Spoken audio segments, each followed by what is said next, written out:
संतो प्यार से कहिए धन निरंकार जी। आओ संतो, प्रभु दातार की लाख लाख शुक्राना है। संतो, हम सभी सोचते हैं कि अच्छा हो अपने जीवन में, अच्छाई आए, प्यार आए।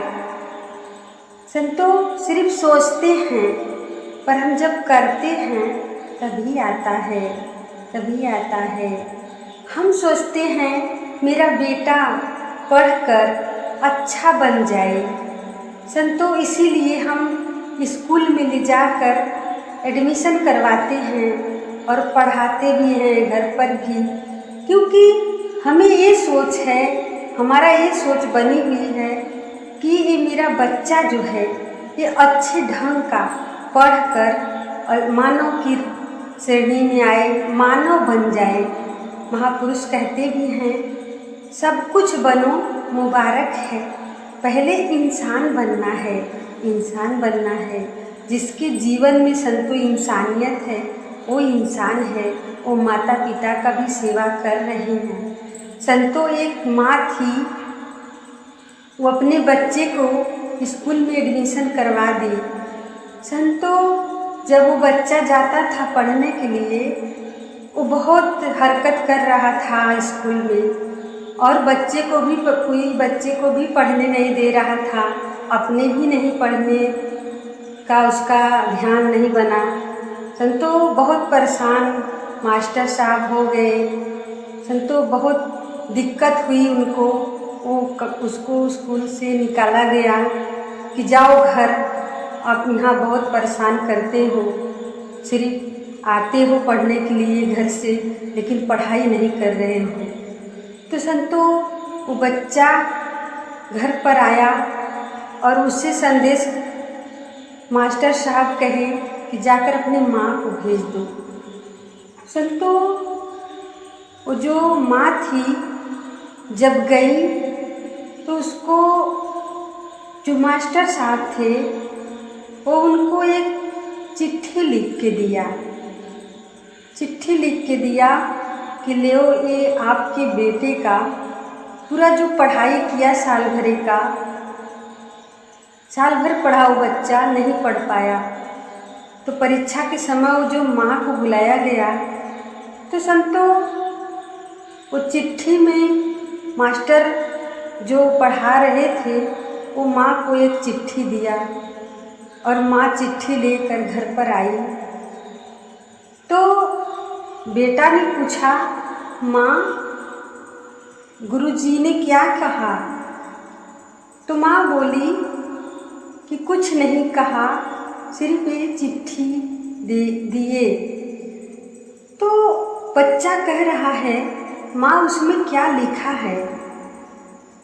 तो माँ बोली कि उसमें यही बात लिखी गई है कि तेरा बेटा बहुत अच्छे से पढ़ता है, तेरा बेटा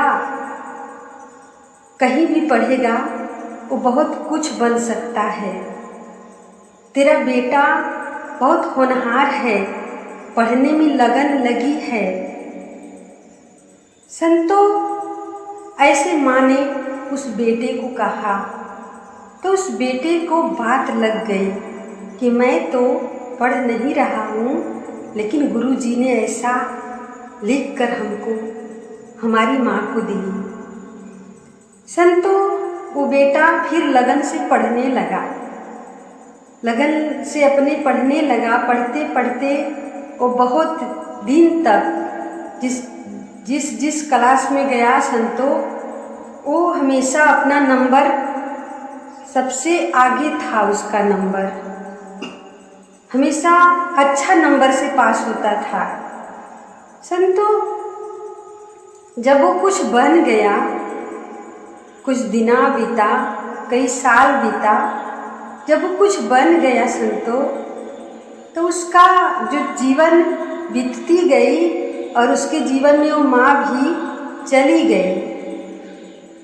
उनके माँ का जो जीवन था वो समाप्त हो गया। फिर बेटा ने सोचा कि नौकरी करने लगा। फिर बेटा को एक याद आया बात कि गुरुजी ने हमको ऐसा क्यों कहे। संतो जब वो चिट्ठी खोजने लगा बेटा घर पर, तो माँ के बक्सा था संतो, उसमें वो चिट्ठी मिली। तो संतो वो जब चिट्ठी पढ़ने लगा वो बेटा, तो रोने लगा। चिट्ठी पढ़कर रोने लगा। रोते रोते उसका आंसू निकल रहा है और चिट्ठी पढ़ रहा है। संतो उसमें लिखा था, गुरुजी ने लिखा था कि तेरा बेटा नालायक है, ये तेरा बेटा कुछ कर नहीं सकता, तेरा बेटा ये बिगड़ा हुआ है, सभी को परेशान करता है, स्कूल में आता है पढ़ता नहीं है। संतो ऐसे गुरुजी ने उस बेटे के विषय में लिखे थे, लेकिन माँ अपने बेटे को बनाने के लिए झूठ बोली। संतो ये बात जब पता चला उस बेटे को, बहुत रोया, बहुत गलानी हुई उसके जीवन में। लेकिन एक जीवन में सत्संग जब आता है संतो, ऐसे बेटे को बना देते हैं, बिगड़ा हुआ बेटा बन जाता है। क्योंकि उस माँ सत्संग से जुड़ी थी, माँ सत्संग से जुड़ी थी। संतो अपने बेटा को कैसे बिगड़ने देती हो माँ। इसी प्रकार से जो माँ होती है, बेटे को शिक्षा देकर किसी प्रकार से उसे बना सकती है और माँ ही बिगाड़ सकती है। तो हम जो बहनें हैं, अपने घर परिवार को ध्यान देते हुए उस रास्ते पर लेके चले जहाँ की खुशहाल जीवन बीत रहा है, खुशियाँ ही खुशियाँ आती है। ऐसे राह पर जाने के लिए हमें सद्गुरु का सहारा लेना पड़ता है, इस गुरु का सहारा लेना पड़ता है। संतों, हम इस सद्गुरु माँ का सहारा लें, संतों का सहारा लें, क्योंकि हमारे जीवन में जब हम संत का सहारा लेते हैं, संत का साथ करते हैं, तो अच्छी अच्छी जो मेरे अंदर सिखलाई आती है, जो गुण संत में होते हैं, वो हमारे अंदर भी आते हैं। क्योंकि अवतार वाणी में लिखा गया है, संत के संग से जीवन खेती में होती हरियाली है, साधु संग से मिटे गरीबी, आ जाती खुशहाली है, आ जाती खुशहाली है। संतों, ऐसे सद्गुरु हमें जीवन में ज्ञान देकर समझाएं कि जिंदगी क्या है, जिंदगी क्या है, किस तरह से जीना है। संतों, प्यार से कहिए, धन निरंकार जी